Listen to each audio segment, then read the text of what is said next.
प्रयागराज की multi storey commercial building Indira भवन में एक लावारिस अटैची मिलने के बाद हड़कंप मच गया। कई घंटों तक ये सूटकेस इंदिरा भवन के मेन एंट्री गेट के पास लावारिस हालत में पड़ा रहा, जिसके बाद पुलिस की कई टीमें मौके पर पहुंच गई। साथ ही जांच के लिए डॉग स्क्वाड को भी बुलाया गया।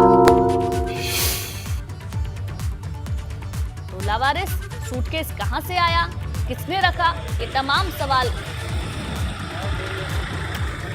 खड़े हो गए। अब इसको लेकर हड़कंप मचा हुआ है।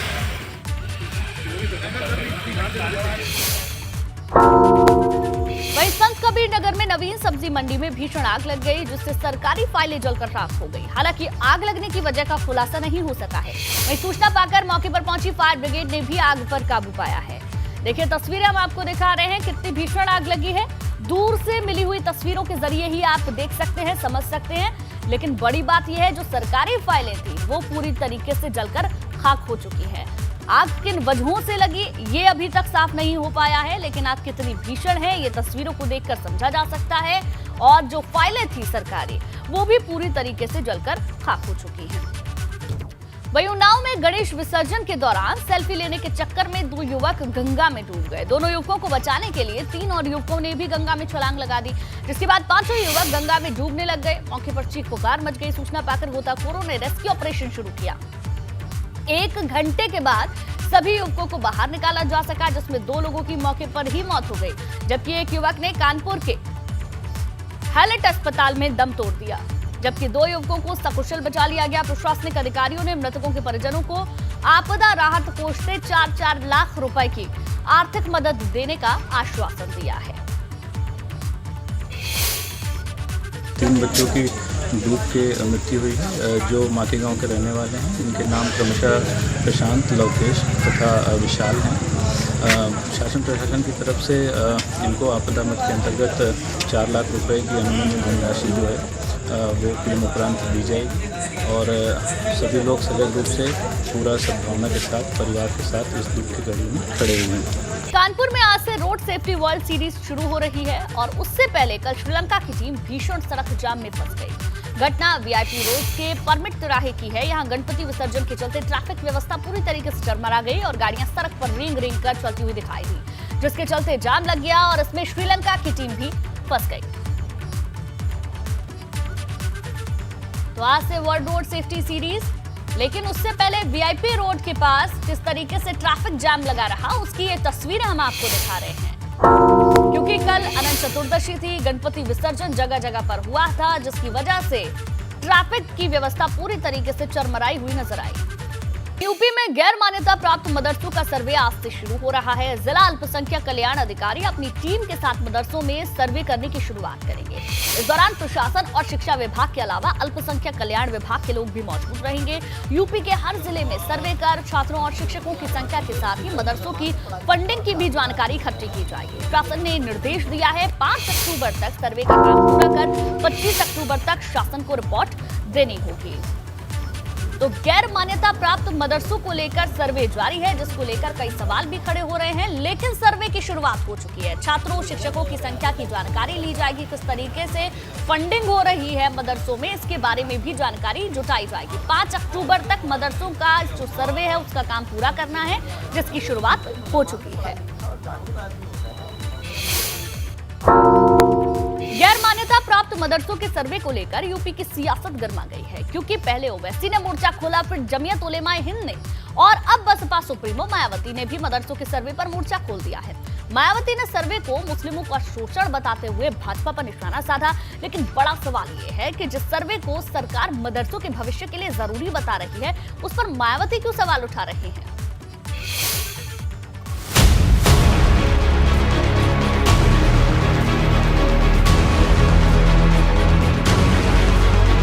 मदरसे के सर्वे पर सियासत गरमाई, डेडलाइन से पहले शुरू हुई लड़ाई।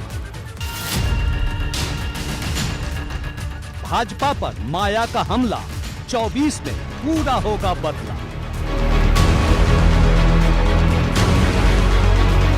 मदरसे पर माया युद्ध।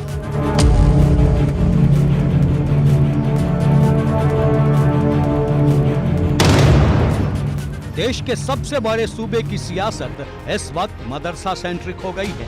क्योंकि जब से योगी सरकार ने मदरसों के सर्वे की बात कही है, तभी से यूपी की सियासत उबाल मार रही है। और अब मायावती ने ऐसे मुस्लिमों का शोषण बताते हुए भाजपा के खिलाफ हमलों की झड़ी लगा दी है, क्योंकि बसपा सुप्रीमो ने अपने ट्विटर हैंडल पर एक नहीं बल्कि बैक टू बैक 2 ट्वीट किए हैं, जिसमें लिखा है, मुस्लिम समाज के शोषित, उपेक्षित और दंगा पीड़ित होने की शिकायत कांग्रेस के जमाने से आम रही है। फिर भी बीजेपी द्वारा तुष्टीकरण के नाम पर संकीर्ण राजनीति करके सत्ता में आ जाने के बाद अब इनके दमन करने का खेल अनवरत जारी है, जो निंदनीय है। मायावती यही नहीं रुकी, उन्होंने एक और ट्वीट किया जिसमें लिखा, इसी क्रम में अब यूपी में मदरसों पर भाजपा सरकार की टेढ़ी नजर है। मदरसा सर्वे के नाम पर कौम के चंदे पर चलने वाले निजी मदरसों में भी हस्तक्षेप का प्रयास सही नहीं, जबकि सरकारी अनुदान से चलने वाले मदरसों और सरकारी स्कूलों की बदतर हालत को सुधारने पर सरकार को अपना ध्यान केंद्रित करना चाहिए। मतलब मायावती ने मदरसों के सर्वे पर सवाल उठाकर सूबे की राजनीति गरमा दी है। अब सवाल बड़ा हो गया है कि जब सर्वे शुरू होने से पहले ये हाल है, तो सर्वे होने पर क्या होगा। बीएसपी सुप्रीमो मायावती ने भी सरकार के खिलाफ मोर्चा खोल दिया है। बीएसपी सुप्रीमो मायावती ने ट्वीट कर सरकार पर निशाना साधा है। मायावती ने साफ तौर पर कहा है कि जिस तरीके से बीजेपी की सरकार में मुस्लिम टीजिंग हो रही है वो निंदनीय है। सरकार जिस तरीके से सर्वे के नाम पर जो निजी चंदे से मदरसे चल रहे हैं उनकी जांच कर रही है वो ठीक नहीं है, बल्कि सरकार को मदरसों की जो व्यवस्था है, जो हालत है, उसे सुधारने की दिशा में काम करना चाहिए। मदरसे पर राजनीति किस कदर गर्म है, इसका अंदाजा इसी बात से लगा सकते हैं कि हैदराबाद वाले असदुद्दीन ओवैसी इसे छोटा एनआरसी बता चुके हैं। तो स्टेट गवर्नमेंट क्यों सर्वे करा रही है? आपको लेना देना क्या है? अब आप एक ऑर्डर जारी कर दीजिए ना कि अब आप मुसलमान मत रहिए, आप कुरान मत पढ़िए, नमाज मत पढ़िए, ऑर्डर जारी कर दीजिए, वही करना चाह रहे आप। ये सर्वे नहीं है बल्कि एक छोटा एनआरसी है ये। तो जमीयत उलेमाए हिंद इसे लेकर देश की राजधानी दिल्ली में बैठक कर चुका है। दूसरी तरफ योगी सरकार मदरसों के सर्वे को बेहतरी के रूप में बता रही है, जिसका मकसद राज्य में सभी गैर सरकारी मदरसों और वहां की शिक्षा व्यवस्था की जानकारी जुटाना है, ताकि मदरसों को और बेहतर किया जा सके। सरकार सर्वे करा रही है मदरसों की बेहतरी के लिए। जो कमी है उनमें, जो खामियां हैं, सरकार उसमें क्या क्या कर सकती है, उनमें बेहतर तकनीक उपलब्ध कराने के लिए। आज की तारीख में संचार क्रांति का युग है और उसके लिए हम लोग सर्वे करा रहे हैं, और सर्वे कराने के पीछे केवल मंशा सरकार की मदरसों की बेहतरी के लिए है। लेकिन सर्वे को लेकर जिस तरीके से मायावती ने मोर्चा खोला है, उससे सवाल बड़ा हो गया है कि क्या मायावती भाजपा के साथ साथ अखिलेश यादव के सामने एक लकीर खींचने की कोशिश कर रही हैं, क्योंकि ये लड़ाई जितनी बसपा बनाम भाजपा की है, उससे कहीं ज्यादा बसपा बनाम सपा की है। क्योंकि यूपी में मुस्लिम वोट करीब 16% है, जिसका एक धड़ा पहले बसपा को वोट करता था। धीरे धीरे ये सपा की तरफ शिफ्ट हो गया, जिसकी वजह से सपा पहली बार यूपी में 32% वोट तक पहुंची, तो बसपा 12% वोट पर आ गई। मतलब जब से यूपी विधानसभा चुनाव के नतीजे आए हैं, मायावती मुस्लिमों को रिझाने की कोशिश कई बार कर चुकी हैं, और अब मदरसों के सर्वे पर माया के हमलों को इसी कड़ी के रूप में देखा जा रहा है। एबीपी गंगा के लिए ब्यूरो रिपोर्ट। यूपी में सियासी दल अब नगर निकाय के चुनाव में जुट गए हैं। एक और भाजपा नगर निकाय चुनाव को लेकर सभी क्षेत्रों में बैठक कर अपनी रणनीति तैयार कर रही है। भाजपा के प्रदेश अध्यक्ष भूपेंद्र चौधरी और संगठन महामंत्री धनपाल सैनी ने कई क्षेत्रवार बैठकें की, तो वहीं समाजवादी पार्टी कार्यालय पर तमाम नगर निकाय चुनाव के टिकट के दावेदार रोज पहुंच रहे हैं और अपनी अपनी दावेदारी पेश कर रहे हैं। ऐसे में अखिलेश यादव आज नगर निकाय चुनाव में टिकट के दावेदारों से मुलाकात कर सकते हैं। वहीं आरएलडी भी यूपी में अपने संगठन का विस्तार करने में जुटी है। इसी कड़ी में आरएलडी निकाय चुनाव की तैयारियों में जुट चुकी है, जिसके चलते आज लखनऊ में आरएलडी की प्रेस कॉन्फ्रेंस भी होगी। आरएलडी के राष्ट्रीय महासचिव त्रिलोक त्यागी दोपहर 1 बजे प्रेस कॉन्फ्रेंस करेंगे। आपको बता दें कि कुछ दिन पहले आरएलडी के प्रदेश अध्यक्ष ने कहा था कि आरएलडी नगर निकाय चुनाव अकेले ही लड़ेगी, लेकिन उसके बाद इसका खंडन हो गया था।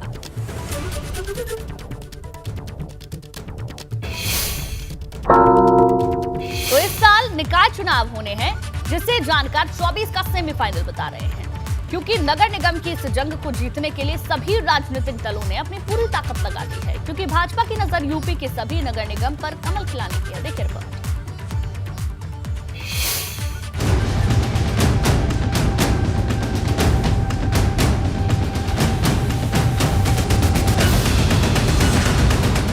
निकाय चुनाव की तैयारी, कौन पड़ेगा किस पर भारी? नगर पंचायत की जंग, भगवा या लाल रंग?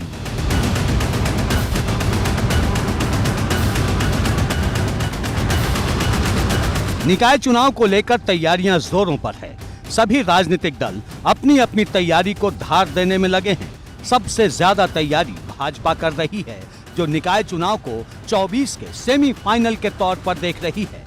क्योंकि जिस तरह से लोकसभा चुनाव में भाजपा ने यूपी में 80 सीटें जीतने का टारगेट सेट किया है, उसी तरह भाजपा की कोशिश यूपी की सभी 17 नगर निगम में भगवा लहराने की है, जिसका झंडा खुद प्रदेश अध्यक्ष भूपेंद्र चौधरी ने बुलंद कर रखा है।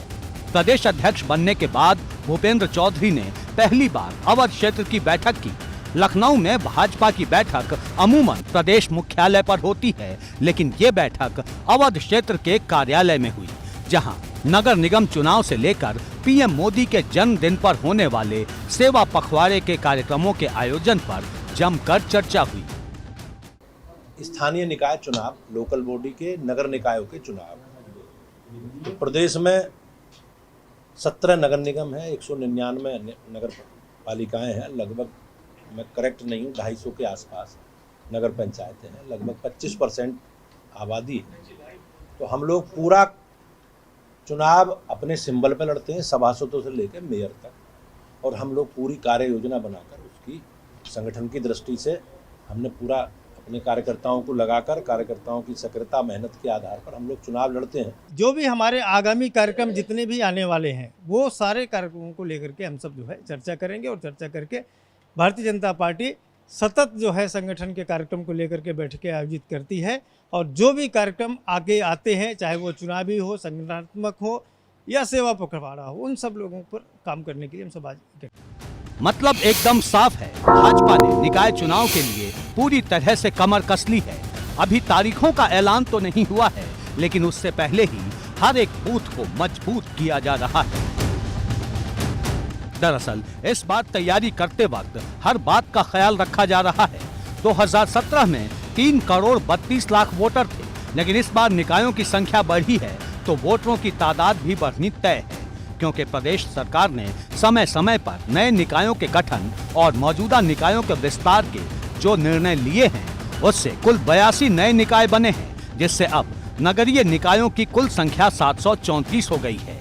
इनमें 17 नगर निगम, 200 नगर पालिका और 517 नगर पंचायतें शामिल हैं। अब सवाल बड़ा है कि क्या भाजपा निकाय चुनाव की इस जंग में हर मोर्चे पर सफल होगी? क्योंकि पिछली बार तो भाजपा ने नगर निगम पर कब्जा जमा लिया था, पर नगर पंचायत में उसे कड़ी टक्कर मिली थी। यही वजह है कि पूरे प्रदेश की नजरें इस बार के निकाय चुनाव पर टिकी हैं, जहां ऊंट किस करवट बैठेगा ये देखना होगा। एबीपी गंगा के लिए ब्यूरो रिपोर्ट। आगरा के फतेहाबाद में सड़क हादसा हो गया। आवारा पशुओं से रोडवेज बस की टक्कर हो गई, जिसके बाद बस अनियंत्रित होकर खाई में जा गिरी। हादसे के बाद मौके पर चीख पुकार मच गई। बस में करीब 40 लोग सवार थे, जिसमें से करीब 24 घायल बताए जा रहे हैं। सूचना पाकर मौके पर पहुंची पुलिस ने घायलों को अस्पताल में भर्ती करा दिया है। तो ये आगरा से मिल रही खबर आपको बता दें, जहां आवारा पशुओं से टक्कर लगने के बाद एक बस बेकाबू हो गई, जिसमें कि 40 लोग सवार थे और 24 के करीब लोग घायल हो गए हैं।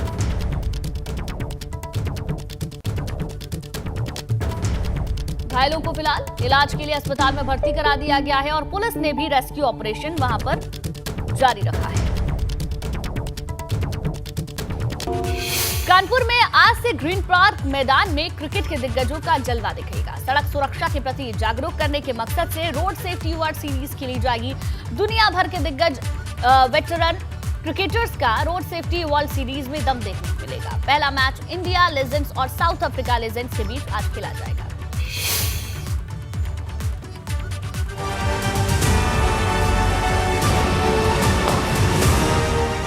कानपुर में इन दिनों क्रिकेट के कद्दावर खिलाड़ियों का जमावड़ा लगा है। अपने क्रिकेट करियर में शीर्ष पर रहे दुनिया भर के दिग्गज खिलाड़ी इन दिनों कानपुर के ग्रीन पार्क स्टेडियम में नेट पर पसीना बहा रहे हैं, क्योंकि क्रिकेट के मैदान में एक दूसरे के खिलाफ उतरने वाले खिलाड़ी दुनिया भर में होने वाले सड़क हादसों से लोगों को सबक लेने का मैसेज देंगे।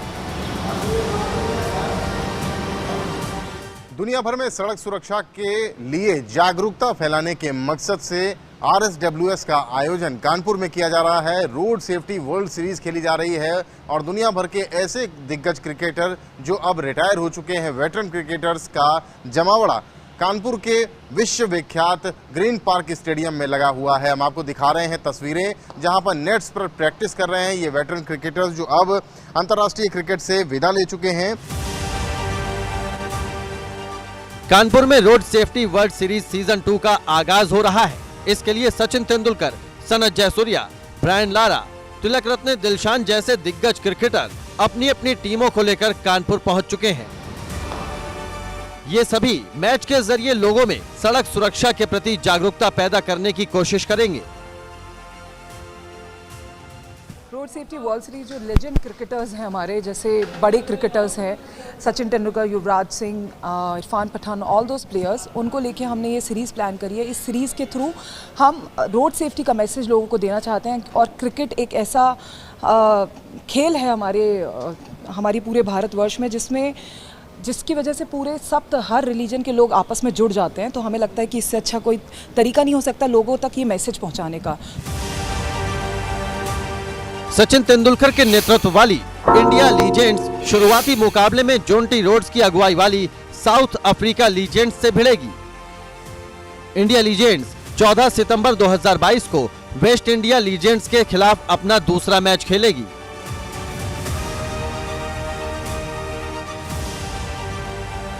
भारत के मुकाबलों के लिए टिकट की कीमत 300 रुपए रखी गई है और गैर भारतीय मैचों के लिए टिकट की कीमत 150 रुपए से शुरू है। कानपुर के ग्रीन पार्क स्टेडियम में 32,000 दर्शकों के बैठने की क्षमता है। सभी 8 टीमों के लिए सुरक्षा व्यवस्था, उनके लिए पायलट, स्कॉट 2, साथ में जिन होटलों में वो रहेंगी वहाँ पे आवश्यक सुरक्षा व्यवस्था, वहाँ पे प्लेन क्लॉथ सिक्योरिटी का अरेंजमेंट, वहाँ पे एंटी सबॉटा चेक, वहाँ पे गार्डिंग। इसके अलावा सुरक्षा के लिहाज से स्टेडियम जहाँ पे वो प्रैक्टिस करेंगी पूरे दिन स्टेडियम जो है सुरक्षा के घेरे में रहेगा। RSWS मुख्य रूप से देश और दुनिया में सड़क हादसों के प्रति जागरूकता पैदा करने के लिए खेला जाता है। रोड सेफ्टी वर्ल्ड सीरीज का उद्देश्य देश में सामाजिक परिवर्तन लाना और सड़क सुरक्षा के प्रति लोगों को जागरूक करना है।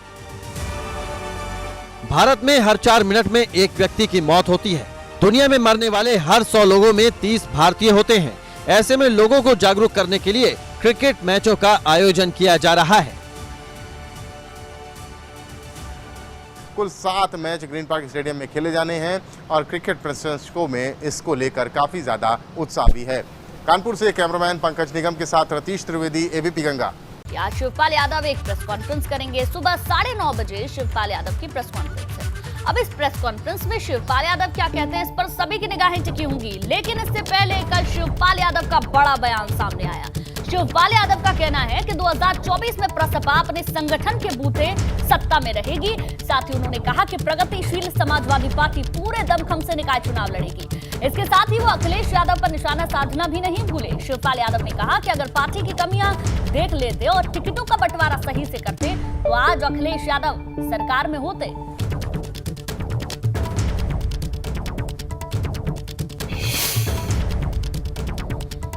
देखते जाइए कैसे गठबंधन होता है कैसे, लेकिन हम इतना चाहते हैं अपने संगठन के बल पर 2024 में प्रगतिशील समाजवादी पार्टी सरकार में होगी।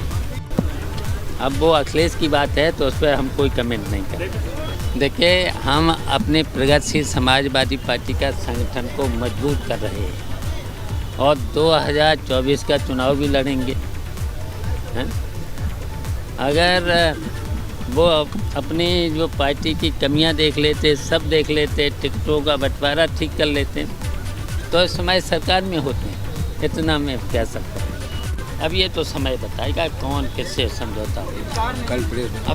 अब देखते जाइए किनसे हम बात करेंगे, किनसे वो करेंगे। अब तो ये सब क्लियर हो जाएगा।